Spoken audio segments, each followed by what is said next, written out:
कुछ टिप्स दूंगी आपको। ये टिप्स उन लोगों को भी काम आएंगी जिनके बच्चे आगे स्टेज में जाने वाले हैं, अभी से वो अपने आप को प्रिपेयर करें।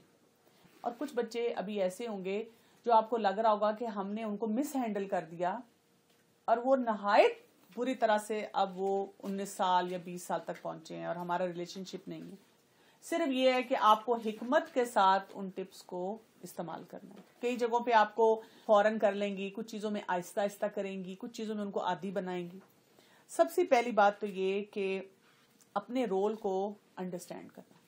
मुझे ये स्टेटस दिया है, मैं माँ हूं, तो मेरी जिम्मेदारी क्या है।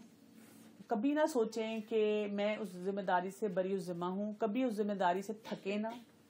कितनी बड़ी अल्लाह ताला की नेमत है, ठीक है। अल्लाह ताला ने जो हमें नेमत दी है, एक एक कदम पे, एक एक सांस पे, जहां आप अल्लाह ताला की और नेमतों का शुक्र अदा करें, बच्चों के लिए शुक्र अदा करें। अल्लाह तेरा शुक्र है। औलाद के लिए तो खास तौर पे कभी ये ना कहें कि मैं तंग पड़ गई हूँ। हर वक्त दुआ करें। दुआ में वो ताकत है जो कि किसी और चीज में नहीं है। इतनी दुआएं करें अपने बच्चों के लिए, चलते फिरते, जहां शुक्र वहां साथ दुआ। अल्लाह ताला मेरे बच्चों को हर फितरों से बचा के रखना। ये हमारे में नहीं है। अगर कोई माँ इस फख्र से कहे भी ना कि मैं बड़ी ऑर्गेनाइज्ड हूँ और मैं बड़ा पढ़ती हूँ, मैं बड़ा ये करती हूँ, मेरे बच्चे मेरे बड़े ताबेदार हैं, ये भी अल्लाह का करम है आप पे, अल्लाह की नवाजिश है। इंसान के इख्तियार में कुछ नहीं। किसी के इम्तिहान को देख के ये ना सोचें कि ये कुरान नहीं ना पढ़ती, ये फलां काम नहीं ना करती, इसलिए अल्लाह ताला ने इसको इस आजमाइश में डाला है।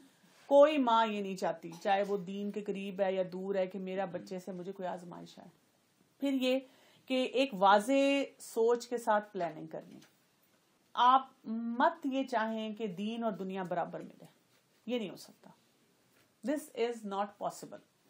आप रसूलुल्लाह सल्लल्लाहु अलैहि वसल्लम की जिंदगी से, सहाबा की जिंदगी से, अपने वक्त के जो बड़े बड़े लोग जिन्होंने दीन का काम किया, अल्लाह को राजी किया, उनकी जिंदगियों के बारे में पढ़ें।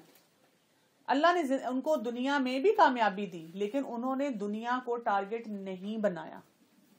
अगर हमने टारगेट दुनिया को बनाया और साथ साथ चाहा कि दीन भी ना जाए, ये नहीं हो सकता। आपको दुनिया की किसी ना किसी लेवल पे कुर्बानी देनी पड़ेगी अगर आप चाहते हैं कि आपके बच्चों की आखिरत में कामयाबी हो, क्योंकि अल्लाह ताला के नजदीक इस दुनिया की कोई वैल्यू नहीं है।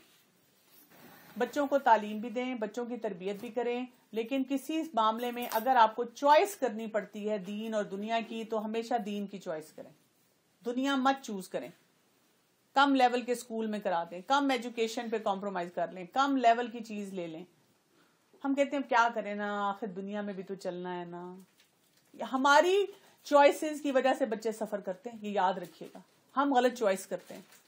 फिर आप अपने बच्चे को दुनिया के फितनों से बचा नहीं सकते अगर आपको कुरान की सही समझ नहीं है।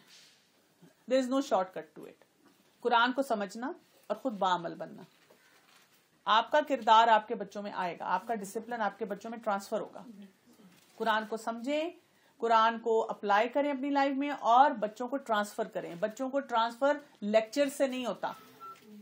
बच्चों को ट्रांसफर होगा जब आप ना बच्चों से रिलेशनशिप अच्छा रखेंगी और बच्चे आपको वो चीजें मॉडल करते देखेंगे। उनको नजर आएगा कि मेरी माँ करती है ये काम। वो जब करते देखेंगे आपको, वो ऑटोमेटिकली आपको फॉलो करेंगे। आपको बहुत सी चीजें करवानी नहीं पड़ेंगी। खास तौर पे जो बच्चा टीनेज में आ जाएगा, आपको उसको रिस्पेक्ट देनी पड़ेगी। आप उसको एक थर्ड क्लास सिटीजन की तरह ट्रीट नहीं कर सकते। हमारी सोसाइटी में बेसिकली हम बच्चों को बहुत बुरी तरह ट्रीट करते हैं। आप सोचे ना, चलते चलते सबके सामने ठक लगा दी। फिर उनकी बहुत सी एक्टिविटीज में इंटरेस्ट लेना, ये बहुत जरूरी है। यंग बच्ची है, उसको फैशन का शौक है, उसमें इंटरेस्ट लें। तारीफ करें बच्चों की, you look so handsome, you look so pretty. अच्छा, बच्चियां होती है जब इस एज में होती है ना, उनको हर वक्त फिक्र होती है कि पता नहीं मेरा कलर कैसा है, मेरी लुक्स कैसी है, मेरी बॉडी कैसी है। उनको बताना, अप्रिशिएट करना। मतलब इसका ये मतलब नहीं सर पे चढ़ा लेना, लेकिन वंस इन अ वाइल आप कहीं जा रहे हैं तैयार होके एज अ फैमिली, तो हम क्रिटिसाइज ही करते रहते हैं। घंटा तुमने लगा दिया, ये तुम तैयार नहीं। तारीफ कर दें। अब वो अगर नमाज पढ़ रहा है और वो फैशन बेजरर है तो करने दें उसको। What difference does it make. किसी एक्टिविटी का शौक है, उसके बारे में थोड़ी सी बात कर दी। क्रिकेट खेल के पूछा भी किसने स्कोर किया, कैसा स्कोर हुआ, क्या किया। अच्छा, नमाज पढ़ ली थी ना बीच में। अगर बच्चा कहते पढ़ ली तो अल्हम्दुलिल्लाह, देखो ना अल्लाह ताला इसको भी तुम्हारे हक में कबूल करे। फिजिकल एक्टिविटी तुमने की, हाँ अगर वो कहे ओह तो मैं भूल गया, तो कहें चलो कोई बात नहीं, जाओ पहले जाके कसर जल्दी से पढ़ो और उसके बाद हम बात करेंगे। जब वो कहे मामा याद नहीं रहता, वहां पे आप कहना अच्छा मैं तुम्हें मैसेज कर दूंगी, ठीक है, या रिमाइंडर लगा लो। मसाइल के बारे में आपको ओवरऑल पता होना चाहिए कि कौन कौन से मसाइल इस एज में बच्चों के होते हैं, बाहर वो क्या फेस कर रहे हैं। 1-to-1 टाइम उनके साथ स्पेंड करें। जैसे किसी एक बच्चे को कहा मैंने सौदे लेने जाना है, चलो मेरे साथ चलो, एक को साथ ले गए। अब उनको कहा चलो यहाँ बैठ के कॉफी पीते हैं, चलो बैठ के बर्गर खाते हैं, अच्छा चलो तुम्हारा दिल चाह रहा है पिज्जा खाने को, चलो पिज्जा खाते हैं। हम तो कहते हैं ना भाई ना, तुम पिज्जा खाना, मैं तो रोटी खाऊंगी घर जाके, मुझे तो अच्छा नहीं लगता। आपने सिर्फ बच्चे के इंटरेस्ट, अब वो आपके साथ बैठेगा, वो आपसे बात भी करेगा, वो एंजॉय भी करेगा। कोई और ऐसी छोटी सी बात की, उसको कोई नसीहत भी कर दी, उसकी बात को भी समझा, वो कोई ना कोई आपके साथ कम्युनिकेट करेगा। बुक रीडिंग का कल्चर जरूर क्रिएट करें। बुक रीडिंग के कल्चर के बारे में याद रखें, कहा यह जाता है कि अगर आप चाहते हैं कि आपका बच्चा बुक्स पढ़े तो उसके लिए आपको खुद बुक्स पढ़नी होंगी। आप जितनी बुक्स पढ़ेंगे आपका बच्चा पढ़ेगा। उनके इंटरेस्ट की बुक्स, उनके लेवल की बुक्स, लाइब्रेरी टाइम, मिलके बुक्स पढ़ना, मिलके डिस्कस करना, इस्लामिक बुक्स रखना, अच्छा पॉजिटिव थिंकिंग पे, टाइम मैनेजमेंट पे, बहुत अच्छी अच्छी बुक्स ओल्ड बुक शॉप से आपको मिल जाती हैं। इस्लामिक एक्टिविटीज के लिए खुद भी टाइम निकालें और बच्चों के लिए भी, कि बच्चों को भी आप ऐसे प्लेटफॉर्म्स दें जहां आपके बच्चे दीन को सीख सकें। जो अल्लाह के आगे झुक जाएगा ना, जिसको ये समझ आ जाएगी ना कि मुझे अल्लाह की खातिर क्या क्या काम करने हैं, वो आपके साथ ज्यादती नहीं कर सकता। छोटी मोटी जो चीजें होंगी ना, वो उस एज का हिस्सा होंगी जो मैंने आपको बताई है, उनको अंडरस्टैंड करना है। लेकिन वो बड़े ब्लंडर से, बड़ी खुराफात से, बड़ी मसाइल से इंशाअल्लाह ताला अल्लाह ताला जरूर से बचाएंगे। आपको अपने बच्चों को वॉलंटियर वर्क पे लगाना चाहिए। ये भी हमारे अंदर बहुत बड़ी कमी है, हम नहीं लगाते। बच्चों को हमने इतना मटेरियलिस्टिक बनाया हुआ है जिससे कोई इंतहा नहीं। आप में से हर एक के बच्चे का, जो खासतौर पे टीन एज में है, टैलेंट्स मौजूद होते हैं। बहुत टैलेंटेड बच्चे हैं हमारे, यूथ जो है बहुत टैलेंटेड है हमारा, लेकिन हम उसको कोई काम नहीं देते। हाय बेचारी, इसने तो सोना है, सारा संडे सोते हुए गुजरेगा।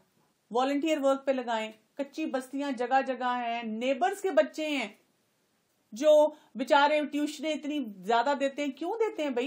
ये कम्युनिटी वर्क किधर गया? इस्लाम में तो एक दूसरे की खैर ख्वाही बहुत बड़ी चीज है।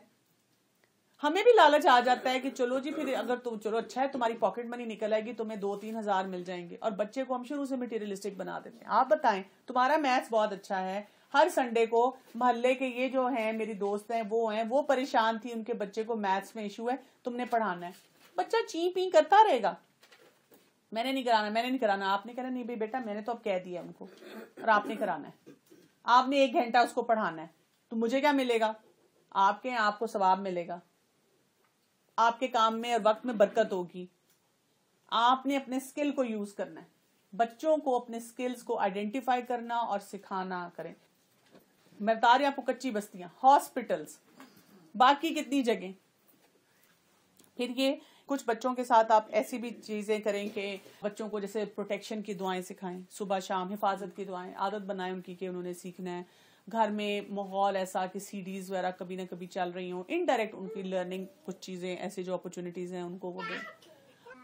इस वक्त जितने फितने आपको बाहर नजर आते हैं, आप उनको बचपन से बताना शुरू कर दें कि मैंने तुम्हारी जल्दी शादी कर देनी है। हम क्या करते हैं कि हम कहते हैं नहीं अभी तो कहाँ, अभी तो इसने पढ़ना है। शादियों को सिंप्लीफाई करें। Somebody has to take a stand somewhere। जब गाड़ी फुल स्पीड पे चलती है और अगर आपको एकदम एहसास हो कि मैंने तो इधर आना था, मैं तो इधर जा रही हूँ, और फुल स्पीड पे आप जा रहे हैं, तो क्या करेंगे? अगर आप एकदम ब्रेक लगाएंगे कि जल्दी से वापस आऊं, तो आया जाएगा? क्या हो जाएगा? गाड़ी उलट जाएगी, एक्सीडेंट हो जाएगा, और बुरा एक्सीडेंट होगा, आप उसको नहीं हैंडल कर सकेंगे। तरीका क्या होता है कि जब आपने अंदाजा हो गया आपको कि हम फुल स्पीड से किसी और तरफ जा रहे हैं, यहां आना था, ऑपोजिट साइड पे जा रहे हैं, आप पहले गाड़ी की स्पीड को स्लो करेंगे और फिर आहिस्ता आहिस्ता यू टर्न लेंगे, और फिर यू टर्न लेके अपनी डायरेक्शन को करेंगे, फिर स्पीड इधर बढ़ाएंगे। हर मामले में एक असूल बना लें। असूल ये कि अगर मैं टोटली गलत चीज कर रही थी या काफी हद तक गलत कर रही थी, और एकदम अगर मैं कोई डिसीजन इमोशनल होके लूंगी, तो उसका भी मुझे नताइज भुगतने पड़ेंगे। तो फिर आपने इस्तिखारा करके और ये देख के कि अभी मैं फौरन तो नहीं ये कर सकती, लेकिन क्या फिर भी बेहतरी कर सकती हूँ, या अगर मैं कर सकती हूँ वो फैसला ले सकती हूँ तो उसके क्या क्या रिपरकशंस होंगे, क्या क्या मसाइल होंगे, उनको हम कैसे हैंडल करेंगे, किस तरीके से हम सारी चीज़ों को सहेंगे। क्योंकि ये ना आप इमोशनल होके फैसला करें और फिर आप बाद में पछताएं। जज़ाकल्लाह। सुब्हानकल्लाहुम्मा व बिहम्दिका नशहदु अल्ला इलाहा इल्ला अंता नस्तगफिरुका व नतूबु इलैक।